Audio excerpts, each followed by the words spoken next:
Hi everyone, welcome back to my channel. I'm Cassandra. Today I'm going to be giving you my top 10 tips and tricks for homeschooling your older children while having babies and toddlers at home.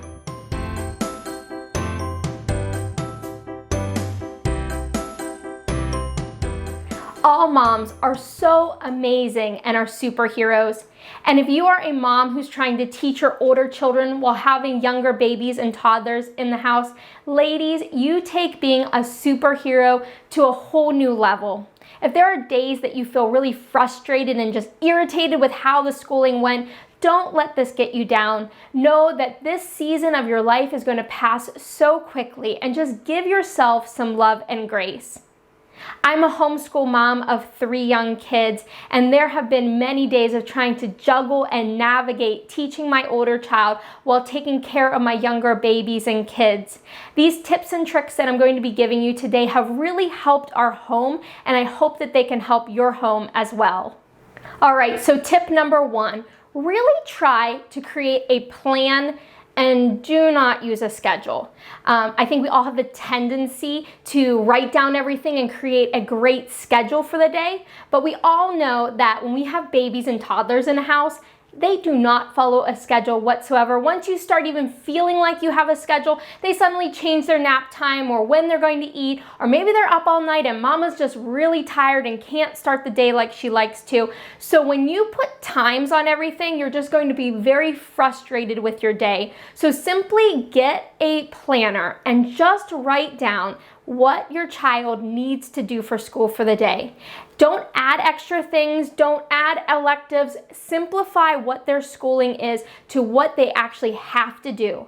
And write that down for just maybe 1 day to 2 days. Don't work way far out in advance, so that whenever you write down what they need to do for that day, if you need to shift that slightly into the next day because you didn't get it all done, you have the freedom to do it. Remember, you want your plan to work for you. You don't want to be constantly working for and striving for the schedule that you put down.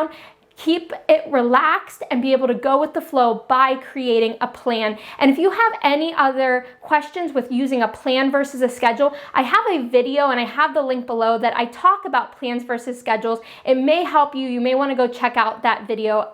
The link's down below. So that brings me to tip number 2, is to dedicate time with the youngest. Now, when they're at the baby age and you're rocking them or nursing, or maybe you're just wearing the baby, obviously they're with you all the time. I'm talking about more of your toddler to your preschool age child. If you spend some dedicated time with them first in the morning, and this could be when you're just drinking your coffee, you are reading a story to them, they're talking to you, maybe you're building a puzzle with them or playing a short game. This can be maybe 15, 20 minutes. And what happens is that youngest child suddenly gets filled up and gets mom's dedicated attention. So then when you move into your actual school time and you have to actually teach the oldest child, the youngest is already filled up. And I've noticed that then they're not quite as needy during the times that mom really needs to teach.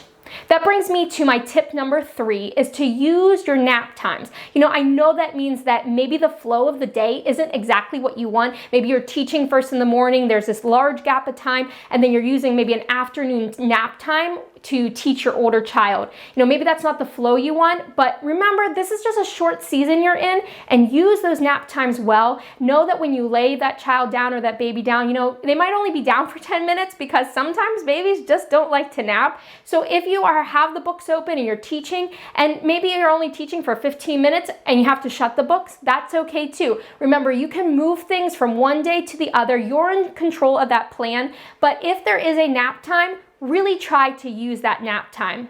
And that brings me to my tip number 4, is to save your table subjects for nap time. So if you are teaching things like math or reading lesson or spelling, those are the times that you really need your child to be sitting at a table writing. And you need to be actually sitting across from teaching. Use the time that the baby or the toddler is napping, and you can actually focus with your child, and use those nap times well with your table subjects. All right, tip number 5 is busy boxes. So now you have the child who was the toddler or the baby and was taking those afternoon naps, and you were teaching those table subjects. What happens when that toddler, now preschooler, stops napping. My solution has been busy boxes, and if you go to Pinterest and do a search, you're going to find some really great ideas. Simply it is, I use plastic shoe boxes and I fill those boxes with really easy things that I have around the house or that you could pick up at, say, your dollar store. Maybe the box has a bunch of pipe cleaners and all kinds of beads in it. Or it could be the Play-Doh box or a stencil box with colored pencils, or maybe a stamp box with all kinds of stamp pads and stampers. These are items that are easy to gather, things that maybe you don't have out all the time. So when it's time to have that table subject, it's time for reading lesson for my oldest child, what I will do is I will set up an area that's off of where we teach our schooling, so it's not a distraction for my oldest. And I put out their busy box and I make it exciting, like, oh, look at this cool box you get to play with. And I pull out these items. Let's say that day I'm pulling out stampers and stamp pads and paper. And I spread it out over the table and I take my youngers over to it and I get them started in this busy box while I then move into my room and I start teaching my oldest child. This really helps distract them, keeps them entertained, it keeps them off the screens and gives them something fun to do. And by rotating these busy boxes, you already are prepared of the next thing to do. So let's say if you had 6 or 7 busy boxes, you would just continually rotate through those busy boxes and your younger ones are then entertained. And if you have some really young kids and maybe you don't like the idea of having stampers, or maybe it could be a choking hazard because you're not watching them the whole time, you can do the same concept of a busy box with toys. So maybe it's Mr. and Mrs. Potato Head and all the pieces. Maybe you decide that's a toy that I'm not going to have out all the time, and I'm going to have it in a dedicated special box. So then whenever it's that reading lesson time, they're not napping, you can pull out this box, set up, oh look, Mr. and Mrs. Potato Head, and get them started to play with those in a separate area, while then you're then able to teach and keep an eye, but still keep an eye out on them. And the busy boxes have been a great solution for our home. My 6th tip is to let them join in, but with boundaries. In our home for, say, science class, we use the Good and the Beautiful science units, and they work really well because it's a one-room schoolhouse approach to our science. So say if we're learning about the human body, I might have a worksheet that my oldest child is labeling the parts of the heart, while my middle child is sitting there and she's just detail coloring the heart, while my youngest is just scribbling all over the paper. But by bringing that youngest one in and sitting them down and saying, hey, it's science time, you get to have science time with, the big sibling, they suddenly feel an ownership and part of that day and that lesson. And giving them their own worksheet really entertains them, keeps them focused. I don't force that child to sit there when we're doing subjects together. If they get up and go into the other room to start playing on something, I watch them and they just, do their own thing and come and go. That's fine because it's not really their subject, but it still brings them in. And when I said with boundaries, when they start hitting the age that you can really start having some conversations with them, even just at that young age, saying, mommy has to teach this older child. You get to be part of our lesson, but we need to be quiet. And if you don't want to sit here, that's fine. You can go play, but mommy needs to teach. So making sure that you still take that ownership of that class but be able to instruct your child that they can still be part of it, but make sure we keep those boundaries.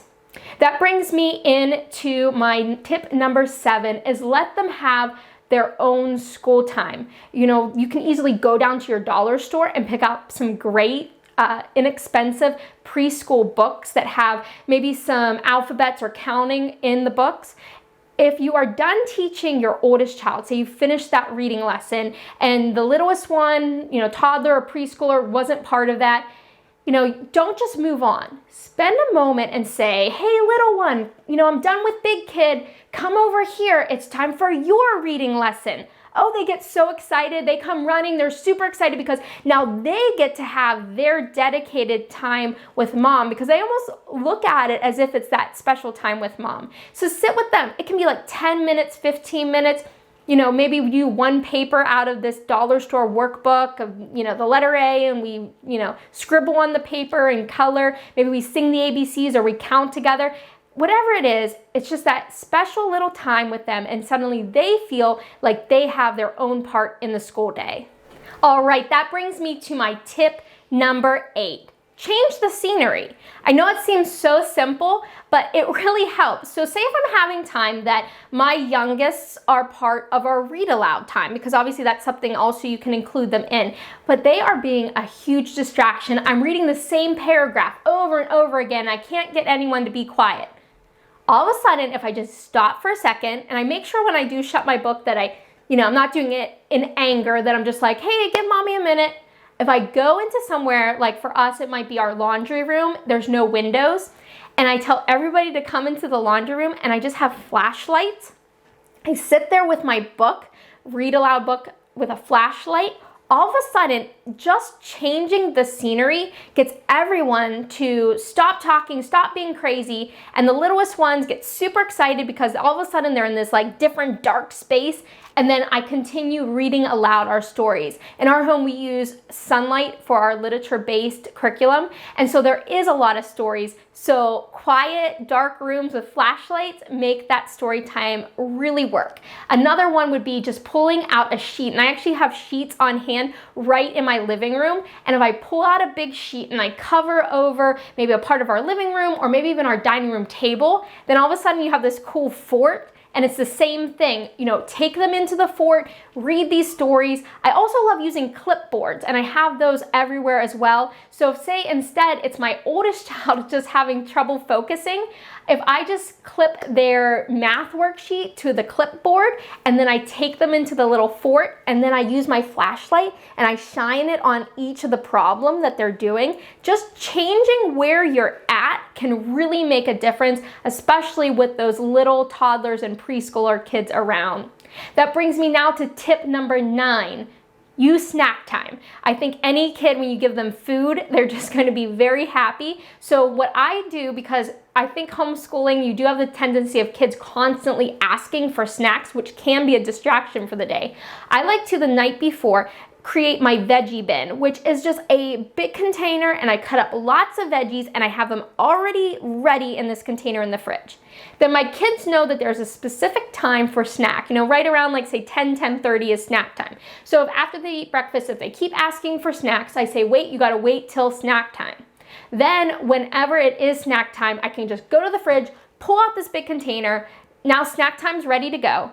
But now if I put the container in front of the little ones, while I'm trying to work with the older one, whether that's, I'm just trying to read a story to them and we're having trouble focusing, or it could be, if it is that table time and the little ones just keep coming in the room and you're trying to teach, giving them a snack and sitting them down with snack time while you're teaching the older one or while you're reading really helps. So use snack time wisely. Make sure you're prepared the day before to have that snack ready, just so that it doesn't distract you and pull you away from teaching for the day.